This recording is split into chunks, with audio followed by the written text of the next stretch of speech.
tell, she already at his neck. Uncalled for. God damn. Let's see what Trump got to say, though. I want to start by addressing the elephant in the room, sir. You've had dinner with a white supremacist at your Mar-a-Lago resort. A lot of people did not think it was appropriate for you to be here today. Why should black voters trust you after you have used language like that? Your DriPPie's home. DriPPie's home, yeah.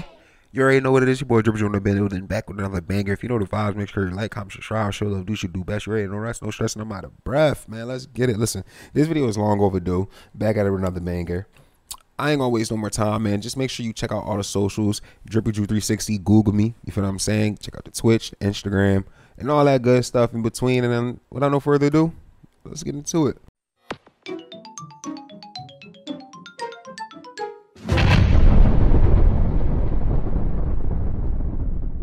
The following program is rated TV MA. Viewer discretion is advised.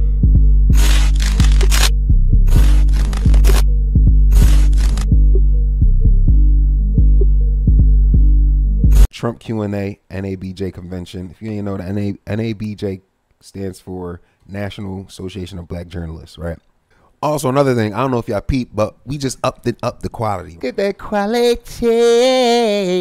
Right? So last week we upped the quality a little bit. Now we just doubled it, right? As y'all kind of seeing. You see what I'm saying? So we just going to keep going up, man. I ain't even going to cap. We're just going to keep working. We're going to keep grinding. We're going to keep getting better, man. That's how DriPPie fam do. That's how DriPPville do. You feel what I'm saying? Welcome to a conversation with former President Donald Trump. Is that This Candace Parker? discussion continues a decades-long tradition during election years of inviting journalists to discuss the policies and their impact with the candidates who are running for president and the impact of those policies, especially in black communities.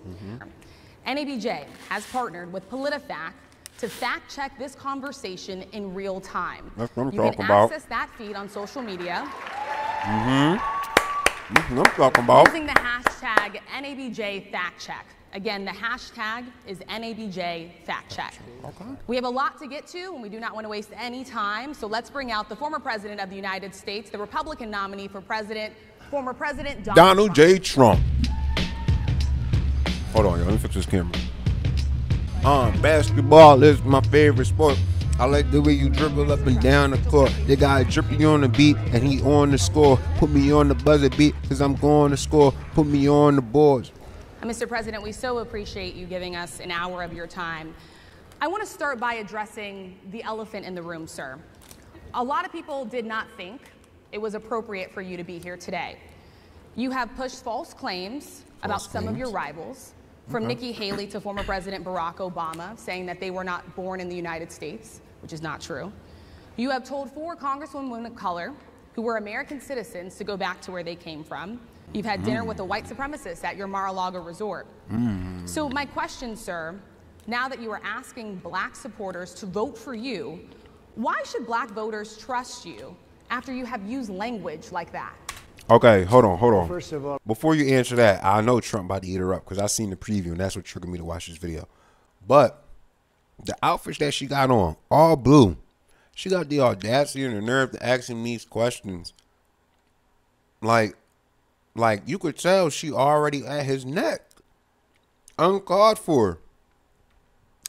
God damn. Let's see what Trump got to say, though. well, I don't think I've ever been asked a question so in such a horrible manner. First question. You don't even say, hello, how are you? Are you with ABC? Because I think they're a fake news network, a terrible network. And I think it's disgraceful that I came here in good spirit. I love the black population of this country. I've done so much for the black population of this country. Talk that talk, George. Including employment, including opportunity zones with Senator Tim Scott of South Carolina, which is one of the greatest programs ever for black workers and black entrepreneurs. I've done so much, and you know, and I say this, historically black colleges and universities were out of money. They were stone cold broke, and I saved them, and I gave them long-term financing, and nobody else was doing it. I think it's a very rude introduction. I don't know exactly why you would do something like that. And let me go a step further. I was invited here, and I was told my opponent, whether it was Biden or Kamala, I was told my opponent was going to be here. It turned out my opponent isn't here. You invited me under false pretense. And then you said, you can't do it with Zoom. Well, you know, where's Zoom? She's going to do it with Zoom, and she's not coming. And then you were half an hour late. Just so we understand, I have too much respect for you to be late. They couldn't get their equipment working, or something was wrong. Mr. President, I would love if you can answer the question on your rhetoric and why you I have believe that answered the black question. Oh, look how she. I have been the best. Hold on. Look how she's deflecting. Y'all got Donald Trump's time. Y'all invited him there to speak. Let the man speak, whether it be your question or not. This is not a debate. President for the black population since Abraham Lincoln. That's my answer. Better than President Johnson, who signed the Voting Rights Act. And for you to start off a question and answer period, especially you could tell when she you're 35 minutes late, she's not there to how do you say, mitigate or interview or even allow a platform. She's attacking him. Because you're about to over. I'm gonna gonna have to switch cameras soon. To work in such a hostile manner, I think it's a disgrace. Let me just ask a follow-up, sir, and then we'll move on to other questions here. Some of your own supporters, including Republicans on Capitol Hill, have labeled Vice President Kamala Harris, who is the first black and Asian American woman to serve as vice president and be on a major party ticket, as a DEI hire. Is that acceptable language to you? And will you tell those Republicans and those supporters to stop it? How do you define DEI? Go ahead. How do you define diversity, equity, inclusion? Okay, yeah, go ahead. Is that what your definition? That is give me a literally definition the words then. Would you give me a definition DEI. of that? Give me a definition. Sir, of I'm that. asking you a question, No, a you very have to direct define question. it. Define Right, it you for me. gave the I just name. defined it, sir. Do you believe that Vice President Kamala Harris is only on the ticket because she is a black woman? Well, I can say no. I think it's maybe a little bit different. So I've known her a long time indirectly, not directly very much. And it's politics, she was baby. Always we know of this. Indian heritage, and she was only promoting Indian heritage. I didn't know she was black until a number of years ago when she happened to turn black, and now she wants to be known as black. Like she want to be politically correct. We not bullshitting here. You know what? This America, sweetheart. You thought people were sweet, but she obviously doesn't, because she was Indian all the way, and then all of a sudden she made a turn, and she became a black person. Just to be clear, sir, do you believe that I think somebody should look into that too when you ask. Continue in a very hostile, nasty tone. It's a direct question, sir. Do you believe that Vice President Kamala Harris is a DEI hire, as some Republicans have said? I really don't know. I mean, I really don't know. Could be. There are some, and there are plenty. I know this lady right over there, Harris, is a fantastic person who just interviewed me at length. And we had a great interview, I think, and I heard you got very good ratings on that interview. You told me it was the longest one of your life, so we had a good discussion. Look, I want to talk about why you're here today. God damn, they ready to dog him out. You see how he went from one person, dialect, they straight to the point, after they were 30 minutes late, 37 minutes late, and now you want to rush him and his interview? I mean, it is not lost on us how divided we are as a country. And as you were coming today, we really got to see that we are divided along the lines of race, like an interrogation. along the lines of gender. And there is this question of, in this moment where we are, why come here? What is your message today? Thank you. My message is to stop people from invading our country that are taking, frankly, a lot of problems with it. But one of the big problems, and a lot of the journalists in this room I know and I have great respect for, a lot of the journalists in this room are black. I will tell you that coming from the border are millions and millions of people that happen to be taking black jobs. You had the best. What exactly is a black job, sir? A black job is anybody that has a job. That's what it is. Anybody that has a job. All right. And they're taking the employment away from black people. Mean? They're coming in, they're invading. It's an invasion of millions of people, probably 15, 16, 17 million people. I have a feeling it's much more than that. And everybody's been seeing what's happened. The first group of people, the black population, is affected most by that. And Kamala is allowing it to happen. She's the border czar. She's the worst border czar in the history of the world. There's never been a border czar like this. She's never even essentially been. She said she was there once, but not the right part of the border. So she was a border czar. She's done a horrible job. These people are coming into our country, and they're taking black jobs and Hispanic jobs, and frankly, they're taking union jobs. Unions are being very badly affected by all of the millions of people that are pouring into our country. And one thing, as we just... So if I'm going to understand this, right, and this is my breakdown for it, when he's saying black jobs, he's speaking to the black community specifically. As you can see, he's at a NABJ, right, black journalist. So he's speaking to the community of black people specifically when he say black jobs. A lot of this is getting the black vote, specifically getting the black vote. So he's speaking to the black community. He's not saying they're taking jobs. No, he's saying that it's harming you as well as a black community. And that's what I'm seeing when he says black jobs. Not saying that it's the best way to go about it, but at the same time, Trump, he's just letting it be known. Like it's not to say it's not factual, but he's not talking to a bunch of X's and O's. You feel what I'm saying? He's talking to people who really want to have an ear to listen. You feel me? Not going to bullshit around and say he's not taking my job. No, he's talking to you, black person. Yes, they're taking your opportunity. They're stepping ahead of you, and you took a longer route, and it took you longer to get there, and they're getting there easier. Now, if you're okay with it, by all means, do what you as you please. But if you feel like that is an issue, and it's not to say unfair, not to say that they're working harder than you, but they're getting more benefit off of it, you being a U.S. citizen, and them being somebody who's just been here for the moment. Think about that. Discussed. Many of these people are coming in from mental institutions, from prisons, from jails. They're gang members in other countries. Other countries are setting loose their prisoners. They're opening up their prisons and their mental institutions, and they're taking their bad people, drug dealers, gang members, and they're bringing them into the United States. And by the way, their crime rate is going down, and our crime rate is going to be a disaster. Mr. President, I want to get into how you address some of the issues cutting with them black off? communities. And I say that plural because we live in communities of color that are different. We're not all the same. We don't vote the same. We don't think the same. True. It's not monolithic. So as you come here today, I want to talk about something that bursts. And this is the weight of the inflation on this country right now. Okay. The nonprofit Money Management International recently released data from its mid-year analysis that we have found a 52% rise in people who are seeking counseling for being in credit debt. They're paying for food that is sky high on their credit cards, and now they can't pay that off. The credit counseling nonprofit MMI, as I said, is saying now that they've seen surges that they haven't seen since we were in a pandemic of people in financial trouble. Much of that falls on the shoulders of single moms, single black moms, when you look statistically. Yeah. How do you turn it around? What's your plan for the black community when it comes to money? So that's a good ass. I love that. And it's not just a black community thing. She said it in the beginning. It's not just a black community thing. First of all, it's very hard to hear you for whatever reason because of the fact that they have bad equipment, because I guess, you know, this woman was unable to get the right equipment. But it's very hard for me to hear you, but I can hear every other word. It's very difficult, actually.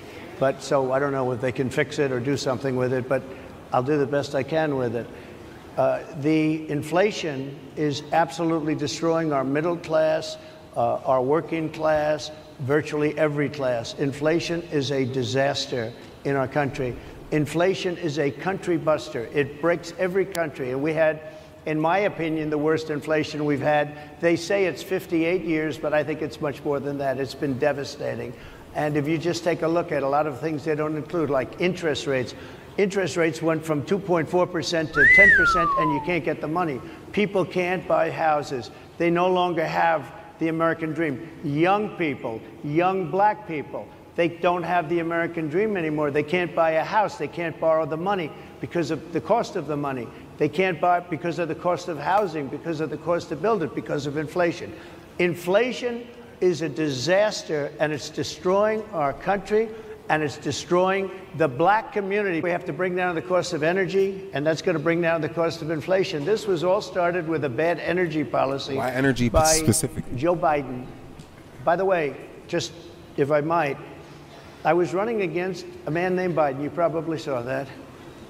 And he was losing very badly in the polls. And then he had a rather bad debate. I would say it was a bad debate. I would say it was one of the worst debates in history. And his poll numbers crashed. And instead of saying, you know, let's keep going and maybe something happens the other way, they said, oh, we're going to replace him. Let's just replace him. That's like you're in a fight. A prize fighter's in a fight. He's not doing what you say, let's bring in another fighter. So our whole campaign was steered toward him, and now we have to steer toward him. But ultimately, it's the same because they have bad policy. They have policies of open borders, unbelievable open borders, horrible energy policies. Facts. They want to get rid of, as you say, gasoline in cars. They want to get rid of oil. They want to get rid of efficient heating. Mr. President. Environmentally, what they're doing is killing our country. They're absolutely destroying our country. But the inflation is the thing that's hurting the black worker, the black population, and every other population within our country. Inflation is the worst it's been, I think, in over 100 years. And they'll fact check it. They'll say it's only 58. Whatever it may be, they don't add all the numbers. They don't add the really bad numbers, and you can check that too. But inflation, Harris, is absolutely destroying this country and the people in our country. Yes. Mr. President, can I ask you another question Yes, that is also impacting black Americans? And that's very clear now. Good. I'm sorry? It's very clear. I hear you. Okay. So Sonia Massey, someone from Illinois, an unarmed black woman, was shot the other day in her home by a deputy sheriff. The deputy has since been charged with murder. I'm going to have to watch that video next. You said police would get immunity from prosecution if you win. Why should someone like that officer have immunity, in your opinion? Immunity? Here it is. Immunity. I don't know the exact case, but I saw something, and it didn't look good to me. It didn't look good to me. Are you talking with the water, right? Yeah, well, police unions are not backing this person either. Okay. But again, why would... They're going to be charging the officer. I guess they're charging the officer. So why should he receive immunity? Well, he might not. I mean, it depends. It depends on what happens. I'm talking about people that are much different cases than that. We need people to protect ourselves. And by the way, in Chicago, as an example, a few weeks ago, July 4th weekend, they had 117 shootings and 17 deaths. Nobody wants that. Nobody wants that. We need to have our police officers have the respect and dignity back. In this particular case, I saw something that didn't look good to me. I didn't like it. I didn't like it at all. So can you get a little more specific back to the immunity question? Immunity. Who would make those well, right now, for the most part. All right, we're back. Finally, new camera. Still should be the same setup, just different frame rate for my geeks, you know. But I think I'm actually liking this camera more because it doesn't overheat and stuff like that. That's not a problem for this camera. So let's get into it. Who would make those well, right now, for the most part, people are protected by their unions, by their police unions, or by their police departments. So from what I'm understanding, if I felt, or if a group of people would feel that somebody was being unfairly prosecuted because the person did a good job maybe with crime, or made a mistake, an innocent mistake. There's a big difference between being a bad person and making an innocent mistake. But if somebody made an innocent mistake, I would want to help that person. What would those exceptions be? What would determine an innocent mistake? You go after somebody and it's a very close call and it's very dangerous. And you know, they have, the policeman's life and woman is a very difficult thing because sometimes you have less than a second to make a, you know, life and death decision, and sometimes very bad decisions are made. They're not made from an evil standpoint, but they're made from the standpoint of they made a mistake. So I want to follow. So here's the thing. So the immunity is an incentive to encourage police officers to do their job, even though there's dire, you know, and unsafe situations. I understand that, but the thing is, two things, right? Maybe I don't understand immunity completely, and overall, maybe immunity isn't something that should be reinforcement. Like maybe immunity isn't that solution or that answer for these police officers who do end up in tough situations and they make a judgment call. I understand that police officers do a tough job and their call is very rough, but at the end of the day, police officers aren't just the law. You feel me? They don't determine if what they did is good or bad. You feel me? The people do. And so I think we as people don't understand what immunity is. So what I'm going to do, I'm going to look into what immunity is. So what is immunity under law, right? Immunity refers to the legal protection that exempts a person from liability, punishment, or legal action that will otherwise apply. Immunity can be granted in various contexts. So it means a lot of other things, including criminal and civil cases, administrative proceedings, and legislative inquiries. That's a common thing with surgeons and doctors and nurses and stuff. It happens all the time. Doesn't mean they don't face repercussions, but that person individually doesn't. You feel what I'm saying? It's like almost having an LLC. You as the person of the owner of the LLC don't get the issues, but the LLC itself, they get open to being sued, or they face the consequences, right? Sovereign immunity protects government agencies from lawsuits unless the government agrees to be sued.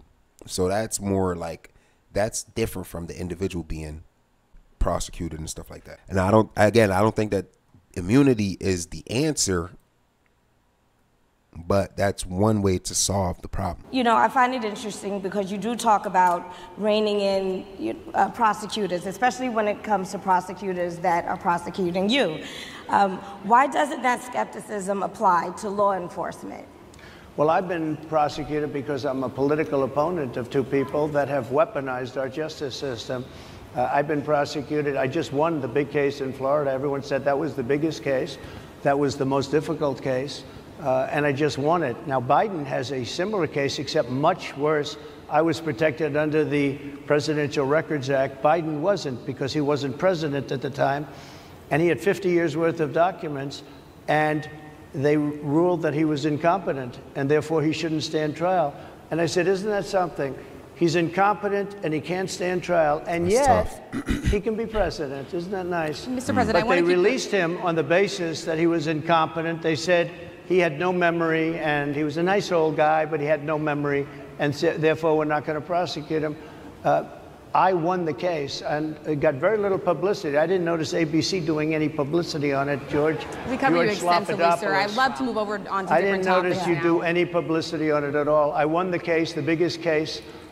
This is an attack on a political opponent. This is like the worst Olympic runner running in a race against a special needs, the best in the special needs race, right? Or like some of the weakest guys going against some of the strongest girls in fights and bouts. Trump is clearly more competent, clearly more healthy, clearly more capable of being a president than Biden is. Right? And as you can see clearly, everything is showing why it's that way. I have another one where sir, I have a hostile judge. We have you for a limited time, sir. I'd love to move on to different topics. Excuse you. You're the one that held me up for 35 minutes, just so you understand. Thank you. Thank you. If we can move on now to the state of the race, sir, I want to get back to the campaign. Senator J.D. Vance is your running mate. He's had a lot of controversy lately, and I want to read you a few things that he has said in the past. See, the thing is, you won't give him the time, but y'all want to take everything out of context. He said the Democrats running the country are a bunch of childless cat ladies who are miserable at their own lives and the choices they've made. We know what that means. They want to make the rest of the country miserable too. We know what that means. He's not talking here about how great it is to be a parent. He's attacking what he says are the choices people are making to not have children. Did you know that he had these views about people who do not have children before you picked him to be your running mate? And do you agree with him? No, I know this. He is very family oriented. And he thinks family is a great thing. That doesn't mean he thinks that if you don't have a family, it's not. I know people with families. I know people with great families. I know people with very troubled families. And I also know people with no families. They didn't meet the right person. Things happen. Stupid, you go through life, you don't meet the right person. But he's not just talking about families here. And he also says that people that don't have children should get less votes than those that do. I'm just speaking for myself. Is that your campaign I think position? I'm speaking for him too. He strongly believes in family. But I know people with great families. I know people with not great families that don't have a family. That makes sense, though. And the people without the family are far better. They're superior in many cases, okay? He's not saying they're not. What he's saying is that he thinks the family experience is a very important thing. It's a very good thing. But that doesn't mean it's more that accountable. It's more responsibility. Grow up and you grow older and you don't meet somebody that would be wonderful to meet and would have been good, that's a bad thing. He's not saying that. My interpretation, you'll have to ask him actually, but my interpretation is he's strongly family oriented, but that doesn't mean if you don't have a family, there's something wrong with it. You gotta understand, as human beings, right? Let's take it this deep. As human beings, one of our best things of survival, or one of our best ways of being superior, is being able to communicate, being able to experience with each other, being able to connect.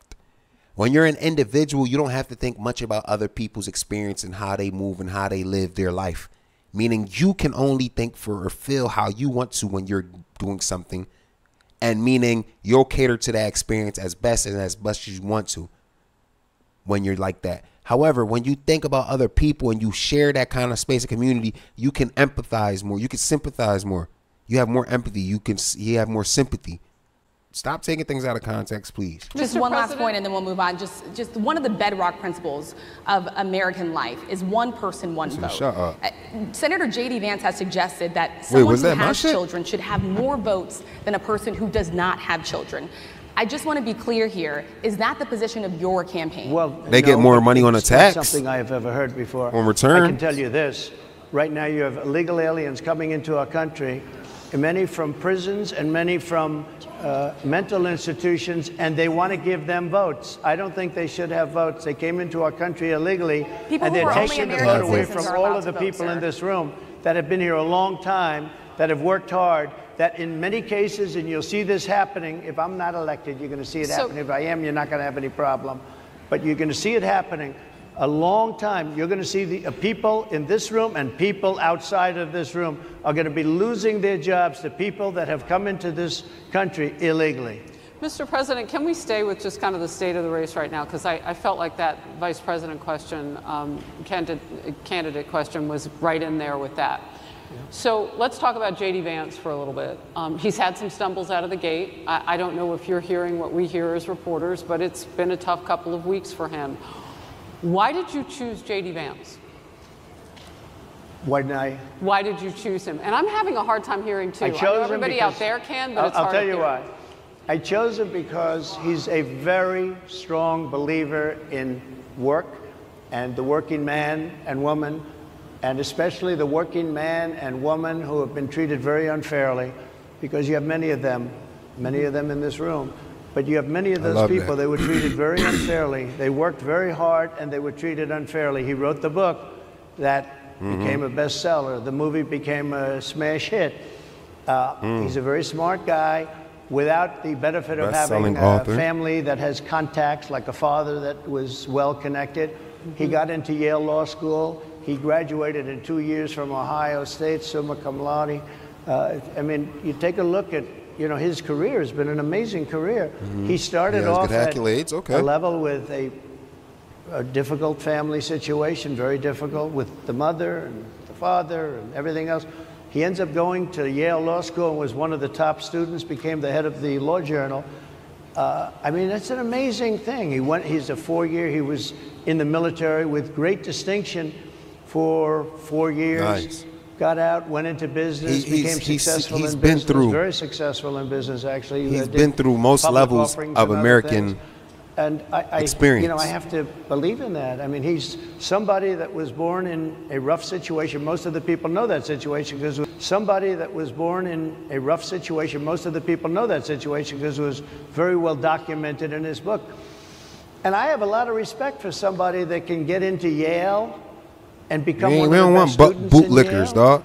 That meets a young woman at Yale who was also outstanding, and they get married, they have a beautiful family, but he had he's made himself an amazing life. He then goes to Ohio, lives in Ohio, and he had my endorsement. That helped. But he wins the Senate. He becomes a United States Senator. So he's a United States Senator. And so Harris, like I respect you for your success, I respect people for their you. success. The reason I asked the question is because the last time you and I sat and talked was the day that you were shot. We'd been together for much of that day. You left to go to Butler, Pennsylvania, and we didn't know what was next. Yeah. And 2 days after that, I cannot understand your microphone. I know, is so it is really hard for me to understand you too. I can understand you perfectly. Because she's closer. I can understand you. I'm happy to hear that, sir. But I can't really understand, Harris. I have a few more questions. Because of the distance, and the mics are really in lousy shape, but I cannot understand Are you asking a question? what you're saying. So what I wanted to say was the last time we spoke, you said some words that were prophetic because I asked you who you wanted to choose for vice president. Yeah. And you said normally it really wouldn't matter what they would bring, you choose somebody that you think has a future, that sort of thing. But you said these words 3.5 hours before an attempted assassination on your life. You told me that bad things happen, Harris. And that's why this decision is important this time. Bad things happen. You said it twice. When you look at J.D. Vance, is he ready on day one? Does he what? Ready on day one, if he has to be. I've always had great respect for him, and for the other candidates too. But I will say this, and I think this is well documented. Historically, the vice president, in terms of the election, does not have any impact. I mean, virtually no impact. You have 2 or 3 days where there's a lot of commotion as to who, like you're having it on the Democrat side, who it's going to be. And then that dies down, and it's all about the presidential pick. Virtually never has it mattered. Maybe Lyndon Johnson mattered for different reasons of what we're talking about, not for vote reasons, but for political reasons, other political reasons. But historically, the choice of a vice president makes no difference. You're voting for the president, and you can have a vice president who's outstanding in every way, and I think J.D. is. I think that all of them would have been. But you're not voting that way. You're voting for the president. You're voting for me. If you like me, I'm going to win. If you don't like me, I'm not going to win. I'm going to get my J.D. Vance question in. J.D. Vance? I'm going to. So now, I think that was a terrible answer because the vice president is going to matter. Like you said, terrible things happen, just like how Biden had to be replaced. He got replaced with the vice president. Not necessarily had to, but that's the next best option, right? Kamala Harris for Biden. That's the same application for you, Trump. If something were to happen to you or you were bumped out your spot, who's going to be the next one behind you? I get my J.D. Vance question in. To your point and to Rachel's point, he, has a lot of opinions about childless women like myself or divorced people like yourself. Do you think, my point is here. But at least it was said in a friendly manner. My point is,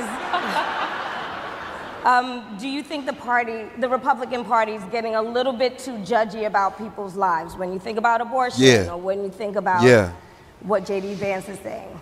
I don't think, look, I think that the Democrat Party is really the one that has the problem. I think they're radical on abortion because they're allowing abortion in the 9th month. They're allowing the death. They're allowing the death of a baby after the baby is born, based on the governor of Virginia. Based on the governor of Virginia, they're allowing the death of the baby after it's born. They're allowing abortions in the 8th and 9th month. Well, Democrats have denied. I think they're right. And I think the Republican Party is actually much less. I think I've made them much less radical, perhaps. But the Republican Party, what we're doing is bringing it back to the states where everybody wanted it. Democrats, Republicans, liberals, conservative, everybody wanted abortion brought back. They didn't want Roe v. Wade in the federal government. They wanted it, everybody. But the majority of Americans oppose Roe v. Wade being overturned. They don't know about this. Right now they're voting. It brought it back to the states. Now, I happen to believe in the 3 exceptions. Ronald Reagan believed with rape, incest, life of the mother. I do. I think most people do. I think most Republicans do also. But if you take a look, right now they're doing, it's an amazing thing, out of the federal government, it's in states, and people are voting. And I will say, Ohio is, let's call it a more liberal version, has been approved. Kansas, the same thing, a little bit surprising to a lot of people. But the people are now voting. And it's taking this issue that's been going on for 52 years and has torn our country apart, and it's giving it to the people to vote on. And they're voting. And Many states have already voted. Others are in the process of voting. And it's bringing it back to the people and a vote of the people. And it's not at all radical. And again, you have to follow your heart. I happen to believe in the 3 exceptions. Most people believe in the 3 exceptions. Most Republicans believe in the exceptions. But they don't want to see an abortion in the 9th month or the 8th month. Almost everybody agrees to that. And they certainly don't want to see, in the case of the governor of Virginia, the former governor, I might add, who said, we set the baby aside and then we decide what to do. Meaning, what do? We execute the baby. Exactly. So that's the point. The thing is, Planned Parenthood. That's the point. Planned Parenthood, right? You have to make a decision. That's not something you can just wake up one day and be like, okay, you know what? Let's do this. And then, you know what I'm saying? If you have to wait that long, there's cases where people wait that long and then they say month 8, month 9, they don't want the kid. And it slips under the covers. It slips under, you feel me, under protocol, because it's not something that's enacted on, or it's not something that's paid attention to. Some doctors are open with doing that on top of that, as long as the money is speaking. But if there's nobody to enforce what's really going on, there won't be no consequence for what's going on. Now, if we say something like it has to be done in 5 months, maybe there's a grace period, right? Like I think heartbeat or consciousness, I don't know exact numbers, but maybe it could be, for me, I'm thinking first month. This is for me, average American. This is me. First month, I'm already deciding if I want the kid or not. After that, we facing them 9 months. It's commitment after that. It's all commitment after that. I said no. All right, no. I said yeah. Be commitment. It's happening. You feel what I'm saying? To wait longer than that, and sometimes it takes people longer to figure out, right? What people start to see the bump, the baby bump after 3, 4 months, 5 months. It shouldn't take that long for somebody to know that they're pregnant. It shouldn't take 3, 4, 5 months to know somebody's pregnant. And it shouldn't take longer than a month, 2 months to figure out if you're going to keep the baby or not. If I'm planning to have a kid and I change my mind within that month, or we agree to change our mind within that month, then it's cooked. We're not doing that. You feel what I'm saying? But it shouldn't take grace period 2 months. It shouldn't take longer than 3 months to figure out if you want to. That's 1/3 of the process. It shouldn't take more than 1/3 of the process to figure out if you're going to have the kid or not. You feel what I'm saying? And I think that's what this is right here. You're waiting 6 months. 6 months is not a grace period. It's a mistake. I was going to say it, but I didn't want to say it. 6 months is a mistake. You feel what I'm saying? You wait 6 months to 9 months to figure out if you want to still have the kid. It's a mistake. And you should have been more responsible, and you should have been making a decision on who you had a kid with who you were going to have a kid with before you even started thinking about having sex with that person. That's a radical, horrible position. And some people want that. I don't want it. Most people don't. Thank you. Can I just pivot really quickly to another question about, you brought up health, Harris. You're an active man. We see you golfing all the time. But if you win, you'll still be president at 82, which is older than Biden is right now. But not mentally. Look, mentally. Here's the question. He said, hey, I'm not him. Would you consider most people? He said he got a bag, I got a bag, but they know the difference. You I feel know what I'm many saying? people in their 80s and their 90s that are in great shape. Some of our greatest leaders. You look at throughout the world history, the greatest leaders, some of the greatest leaders in the world were in their 80s. But here's the question. Would you consider stepping down if you felt that your health was declining? Or would you? Absolutely.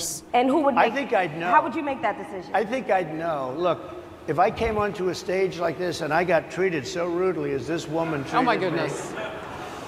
And I'm fine with it because talk. It says that she was very rude. Talk that talk. Very rude. That was a nasty. Very rude. That wasn't a question. She didn't ask from the jump. She said, "Let's get straight to the point. Let's address the elephant in the room, bro. I ain't even. I'm a person. I have emotions and feelings. You don't know what happened for me to just come pop up in here and for you to be talking at my back. You do that to somebody at work, you think they're not gonna snap at you? You treat somebody like that in a workplace, you think they're not gonna snap at you? You gotta come with respect.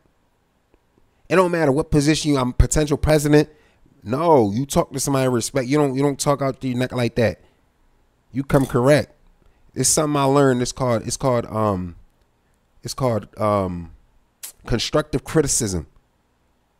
You don't just tell somebody. You know what I mean, sometimes you slap somebody with the truth, then instead of kissing them with the lie. That's facts, 100%. But you got to come correct. She gave a statement. That wasn't a question. I repeated your statement, sir, actually. You said you would. You would. Oh, absolutely. Statement. If I thought that I was failing in some way, I want people to be sure. I'll go a step further. I want anybody running for president to take an aptitude test, to take a cognitive test. I think it's a great idea.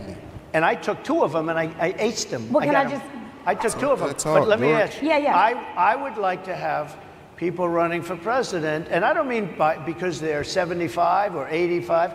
I think anybody running, I'd like to do it. People say it's not constitutional. I would like to have something passed where you can do it. I think we should know. I mean, I've watched what's happened in the last couple of years under this gentleman, and our country is a mess. We have inflation. We have the millions of people falling in. We have Afghanistan, which was the worst, most embarrassing moment in the history of our country. What he has done to our country, and her too, what they've done to our country, she has been a horrible vice president. She's considered the worst vice president in the history of our country. Don't mean to interrupt you, but would you consider taking the cognitive test? Mr. President, I would love to do it. And make it public. Well, I've already taken 2 of them, but I'll do it again. Mr. President, how do you intend to... I suggested, Harris, that let's take one. I said, Joe and I will go and take a cognitive test. Now, I'd do it with her, too. I would do it with her also. You know what? She failed her law exam. She didn't pass her law exam, so maybe she wouldn't pass the cognitive test. Mr. President, are you saying she wouldn't pass? Just to be clear, I'm just giving you the nobody's fact. perfect. To be clear, you don't think Harris? How do you intend? He already on her ass. And she didn't think she would pass it, and she didn't think she was going to ever pass it. And I don't know what happened. Maybe she passed it. She did pass it. There's a man over here. I think he must work for her. Mr. President, I would love to ask you about January 6th. You've called yourself the candidate of law and order. Yeah. When Time Magazine asked you if you would consider pardoning all the rioters, you said, yes, absolutely. Sure. You called them patriots. 140 police officers were assaulted that day. Their injuries included broken bones, at least 1 officer lost an eye, 1 had 2 cracked ribs, 2 smashed spinal discs, another had a stroke. Were the people who assaulted those 140 officers, including those I just mentioned, patriots who deserve pardons? Well, let me bring it back to modern day. Like about 5 days ago, we had an attack on the Capitol, a horrible attack on the Capitol. You saw the people that were protesting and spraying these incredible monuments, bells, lions, all these magnificent limestone and granite with red paint, red spray paint that will never actually come off, especially on the limestone. It will never, I'm a builder, I know about this stuff. It'll never, you'll see it in 100 years from now. They viciously attacked our government. They fought with police. They fought with them much more openly than I saw on January 6th. What's going to happen to those people? What's going to happen to the people in Portland that destroyed that city? But sir, my question is on those. What's going to happen to the people that tried to bring... My question is on those rioters who assaulted officers. You have to would you pardon what's those going to people? happen? Oh, absolutely, I would. You would pardon those?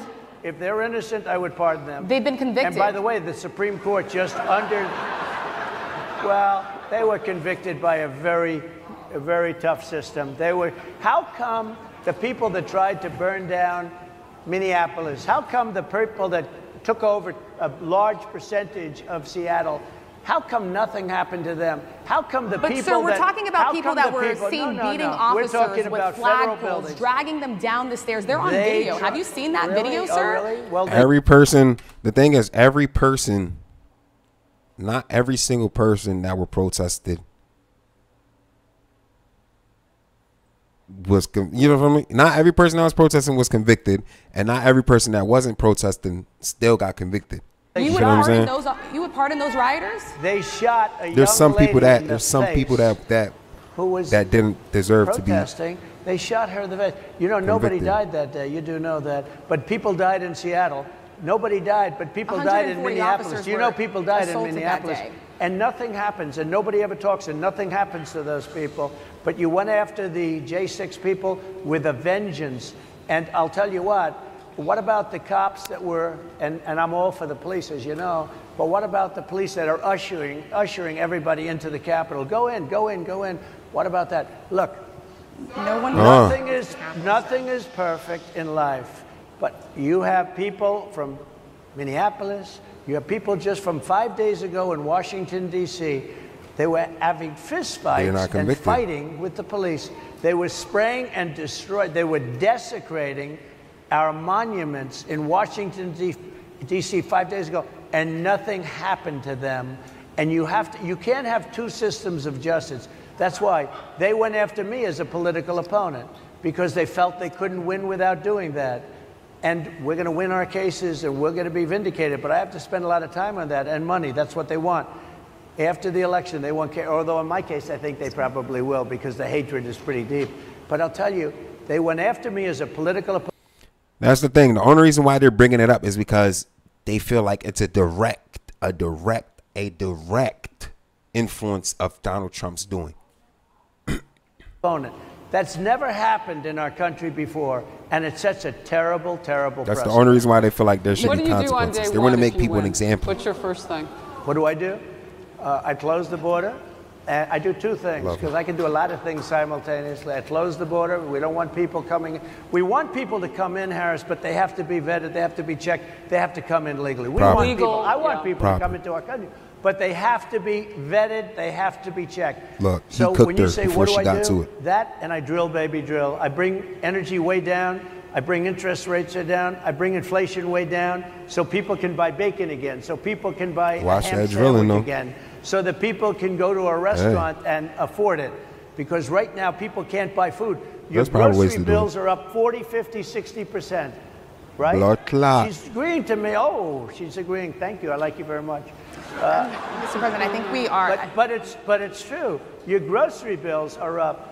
And then they're mandating that you buy an all-electric car. You know, Elon Musk endorsed me, and he's a friend of mine. He's a good guy. He's a smart guy. But I'm against everybody having an electric car. Everybody, exactly. Everybody doesn't have to be like everybody, bro. We're different. You have to be able to, if you want a hybrid or if you want a gasoline-propelled car. But, you know, we have more liquid gold, gasoline, oil, under our feet than any other country. More than Saudi Arabia, more than Russia, more than any other country. I want to use it. I want to use what we have. I want to bring down prices, bring down costs, and I also have to stop the invasion. And remember, they're taking your jobs. These people coming in are taking your jobs. Project 2025. I think we have to leave it there. They talking around. They talking over each other. So leave it. That is the last word. Thank you so much, Mr. Trump, for coming today and joining us. Well, thank you very much. They've been telling us. Thank you. Thank you, everybody, very much. Great honor. Thank you, Mr. President. Thank you. NABJ will email about details regarding the conversation with Vice President Kamala Harris in September. Thank you. Thank you. Okay, so they're going to have Kamala Harris in September. I'll be anticipating that. You'll be seeing me here streaming and reacting. So what I think overall, I'm going to try to keep it real short. I know this is a fucking long-ass video. I'm going to have to cut it up. I'm already knowing. So here's what I think, right?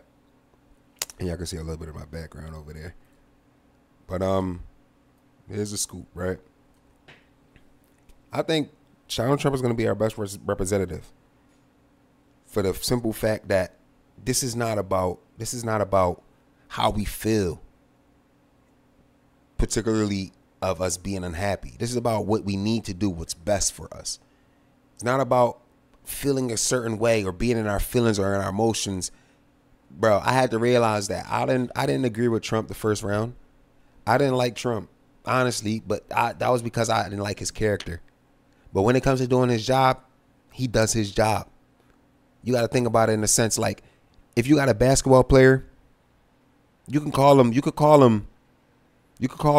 shitty basketball player, but he can have great personality off the court, right?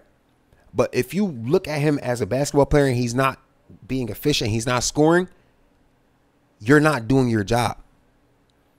Like Westbrook, for example, he's my favorite player. He's a great guy off the court, but you got to be a great guy on the court too.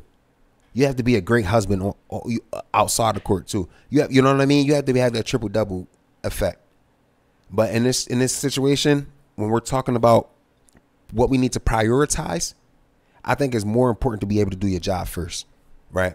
For me, for example, if I'm coming to work upset and I'm mad and I'm grumpy and whatever the case may be, but I'm doing my job great and phenomenally, oh, best believe keep doing that because you're doing your job. You know, not every day is going to be a bad day.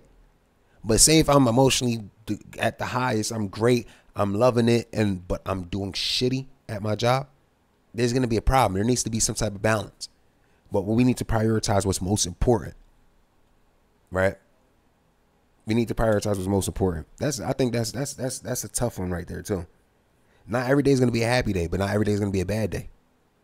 You know what I'm saying? But at the end of the day, you still got to grind. You still got to put that work in. You still got to put that work in. And that's the point. We need to have that mentality. We can't be weak-minded. We can't be weak-minded. We got to be strong-spirited. That's all I got to say, man. I hope y'all enjoyed the reaction, man. Blessings.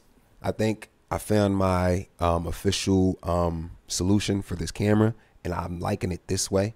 I don't have to use my good camera. You feel what I'm saying? I still have my webcams, and I still have another camera that I don't use that I wanted to particularly use for stuff like this. So loving it. Blessings. Hope y'all enjoyed that.